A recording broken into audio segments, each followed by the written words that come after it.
Want a 4-day work week? Want to be able to save more money for your retirement?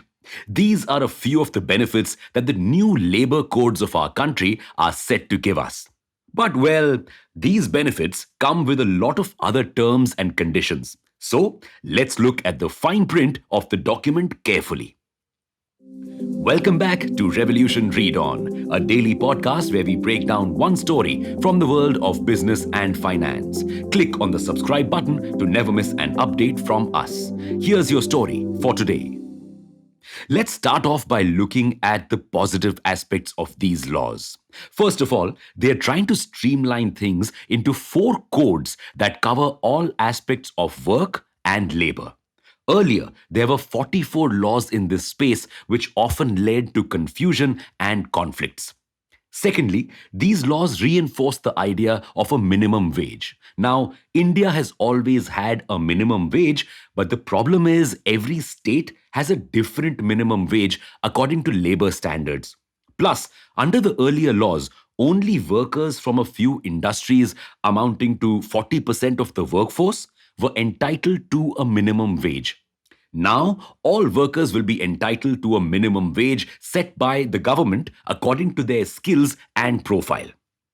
Thirdly, the government is finally recognizing gig workers and platform workers.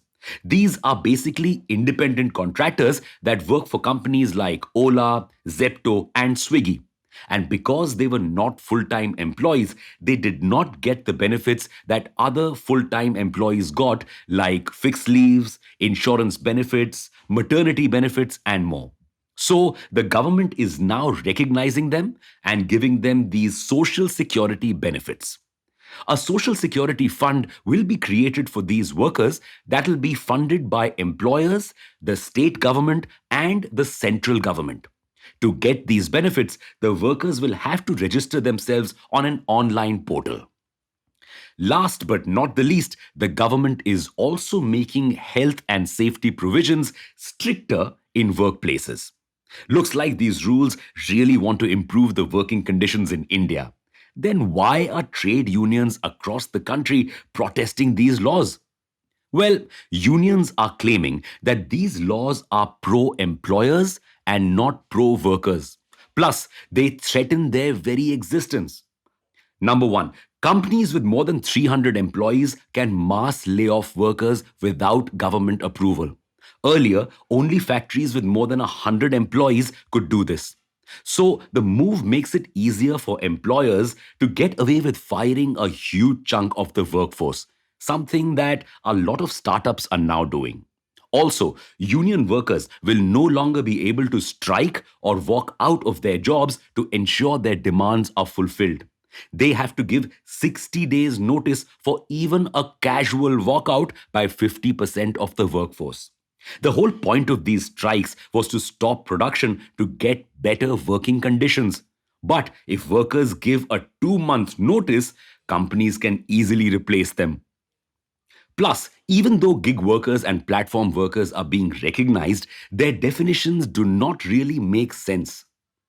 Section 235 defines a gig worker as a person who participates in a work arrangement and earns from such activities outside of a traditional employer employee relationship.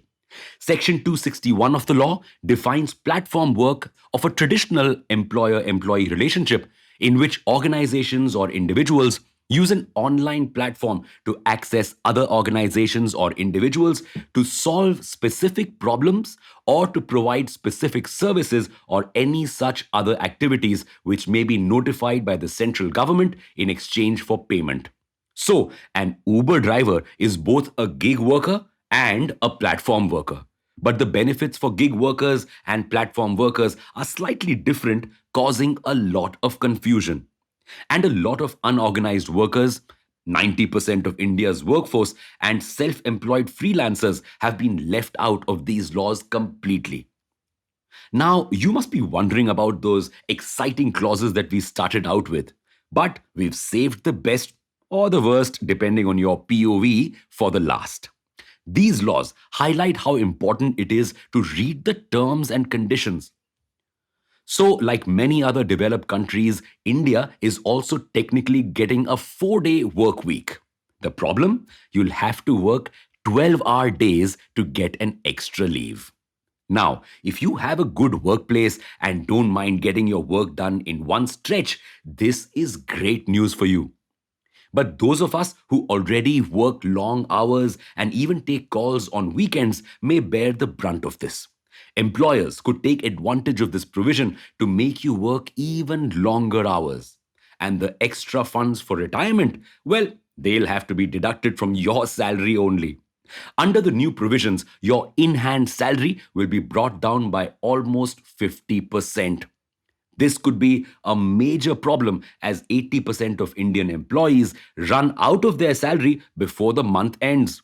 So, the government is taking a step in the right direction with these laws.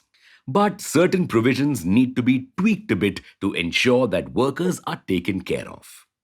Thanks for listening in. Make sure to follow this podcast if you aren't already. We'll be back tomorrow.